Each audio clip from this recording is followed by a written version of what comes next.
জামাতে ইসলামের ভোট কত? জামাতে ইসলাম ৩০০ আসনে ইলেকশন করছিল এরশাদ পড়ার পরে ৯১ সালে প্রথম।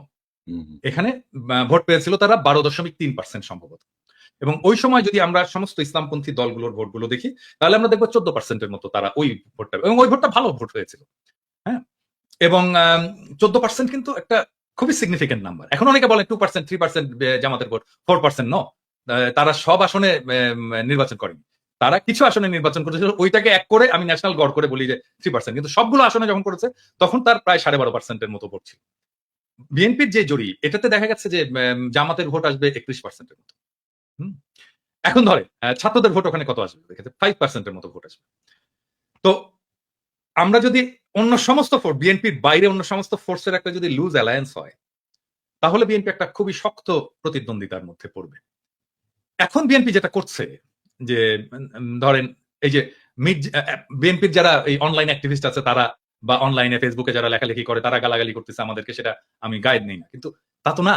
মির্জা ফখরুল, মির্জা আব্বাসের মতো সিনিয়র নেতারা তারা সোশ্যাল মিডিয়ার পিছনে লাগছে এবং কিভাবে আমাদের সাথে পাঙ্গা নেওয়া শুরু করছে। ধরেন এই পাঙ্গাটা যদি নিতে থাকে তারা কন্টিনিউয়াসলি, তাহলে তাদের অবস্থাটা কি হবে? ধরেন সোশ্যাল মিডিয়ায় যারা কাজ করে, হ্যাঁ, যারা কাজ করছে, যারা সোশ্যাল মিডিয়া একটা ইনফ্লুয়েন্স রাখতে পারে, ছোট হোক বড় হোক, অল্প হোক বেশি হোক কম হোক, একটা তো ইনফ্লুয়েন্স আছে। তো যারা রাখতে পারে তারা যদি পুরোটা, মানে ধরা যাক, আমি এখানে ইয়ে ছাড়াই বলতেছি, কনক, আপনি, আমি, ইলিয়াস, আমরা তো কেউ অ্যান্টি বিএনপি না। আমরা তো আমরা তো আমরা তো জিয়াউর রহমান, প্রো জিয়াউর রহমান, মানে জিয়াউর রহমানকে আমাদের আমাদের পলিটিক্যাল আইকন মানি, তাই না? তো আমরা তো কেউই, আমরা তো সবাই ন্যাশনালিস্ট, তাই না? আমরা, এবং ট্রু সেন্স মানে মানুষ যাতে সাধারণভাবে বোঝে, আমরা তো সবাই রাইটিস্ট, তাই না? তো আমরা, আমাদেরকে তো শত্রু ভাবার কোনো কারণ ছিল না বিএনপি। আমরা তো শত্রুও না, আমরা শত্রু হতেও চাই না বিএনপি। বিএনপি তো আসলে আমাদের পিছনে লাগছে, হ্যাঁ, আমাদেরকে শত্রু বলা শুরু করছে। এবং কিভাবে দেখেন, আওয়ামী লীগের কোন সিনিয়র নেতা কোনোদিন আমাদের নাম ধরে কোনোদিন কিছু করেনি। আমাদের নামে মামলা দিচ্ছে, আমাদেরকে দেশ ছাড়া করছে, কিন্তু নাম ধরে এরকম করে কিন্তু আক্রমণ করেনি। ওনারা নাম ধরে আক্রমণ করা শুরু করছেন আমাদের, হ্যাঁ। এবং এটা তো আমাদের পেছনে লেলায় দাও, আমরা তো পার্সন, ব্যক্তি। এবং ধরেন মির্জা ফখরুল যখন বলে কুতুব দাঁড়ায় গেছে সোশ্যাল মিডিয়ায় কিছু কুতুব, ওনারা কোথায় নিয়ে যেতে চান দেশকে আমরা জানি না। ওনারা জানবেন না কেন? উনি জানবেন না কেন? আমরা জানি না মানে? আমরা কোথায় নিয়ে যেতে দেশকে? আমি বলছি সবসময়, আমরা বাংলাদেশে ভারতীয় আধিপত্যবাদ চাই না। আমরা বাংলাদেশে আওয়ামী পুনর্বাসন চাই না। আমরা বাংলাদেশে একটা সাম্যের সমাজ চাই, একটা ইনসাফের রাষ্ট্র চাই। 4টা সিম্পল জিনিস মির্জা ফখরুল ভাই। আপনি জানেন না কেন? আপনারাই বাধা হয়ে দাঁড়ায় আছেন আমাদের সামনে, আমাদের স্বপ্নের সামনে, মানুষের স্বপ্নের সামনে। এবং আপনারা জানতে হবে আমরা এটা চাই। এবং আমরা আমাদের মনে করার কারণ আছে, আমাদের মনে করার ক্রেডিবল কারণ আছে যে আপনারা আওয়ামী লীগকে পুনর্বাসিত করতে চান। কেন চান সে প্রসঙ্গে আসবো যদি আলোচনার সুযোগ থাকে। 2 নাম্বার, আপনারা ভারতের সাথে একটা নেগোসিয়েশন করেছেন, এটা আমাদের মনে করার ক্রেডিবল কারণ আছে। হ্যাঁ, এই জিনিসগুলোকে ক্লিয়ার করতে হবে আপনাদের কাছে। হ্যাঁ, আপনারা যে আলাপ করেন, আপনারা সবার সাথে আলাপ করেন, অমুক রাজনৈতিক দলের সাথে আলাপ করেন, তমুক রাজনৈতিক দলের সাথে, সুশীল সমাজের সাথে আলাপ করেন, কেন আমাদের সাথে আলাপ করতে পারেন না? কেন পিনাকি, ইলিয়াস, কনক সারোরের সাথে কথা বলতে পারেন না? আপনারা মিটিং করতে পারেন না? করার দরকার আছে না? মানে আমরা পিপলস ভয়েস রিপ্রেজেন্ট করি না? আমাদের সাথে কথা বলেন না কেন? মানে আপনারা 31 দফা দিলেন, ধরেন 31 দফা দিলেন, 31 দফা তো এটা আপনার দলের দফা।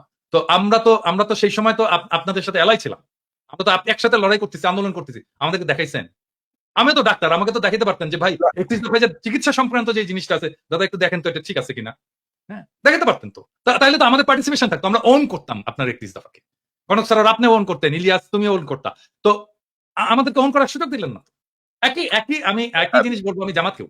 আমি জি। একই জিনিস বলবো জামাতকেও। মানে তারা ইন্ডিভিজুয়ালি ফোন করে। এখন আমি সিওর যে জামাতের, আমি তো খুবই মাই ডিয়ার লোক, সবাইকে ফোন টোন করে, আমাকে ফোন করে। কিন্তু এটা তো ফোন করে তো উনি বলেন কি আপনার শরীর কেমন আছে দাদা, বাসায় সবাই ভালো আছে?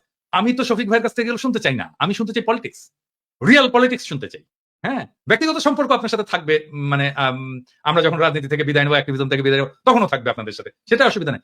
আমি শুনতে চাই পলিটিক্স, আপনার প্রোগ্রাম, আপনি নির্বাচনে কি মেসেজ নিয়ে যাবেন, আগামীতে আপনি ভারতের সাথে কিরকম সম্পর্ক রাখবেন, হ্যাঁ, আপনি আমেরিকার সাথে কিরকম সম্পর্ক রাখবেন, চীনের সাথে কিরকম সম্পর্ক রাখবেন, রাষ্ট্রটাকে কিভাবে গড়বেন, সংবিধানে কি কি পরিবর্তন আনবেন, মানুষের জীবনে কিভাবে এই বাংলাদেশে যেভাবে হাসিনা যেভাবে ইসলামোফোবিয়ার চাষ করছে এটাকে কিভাবে ফাইট করবেন, আন্তর্জাতিক ক্ষেত্রে আপনি ফিলিস্তিনের প্রশ্নে কি স্ট্যান্ড নেবেন, আমি তো জানতে চাই।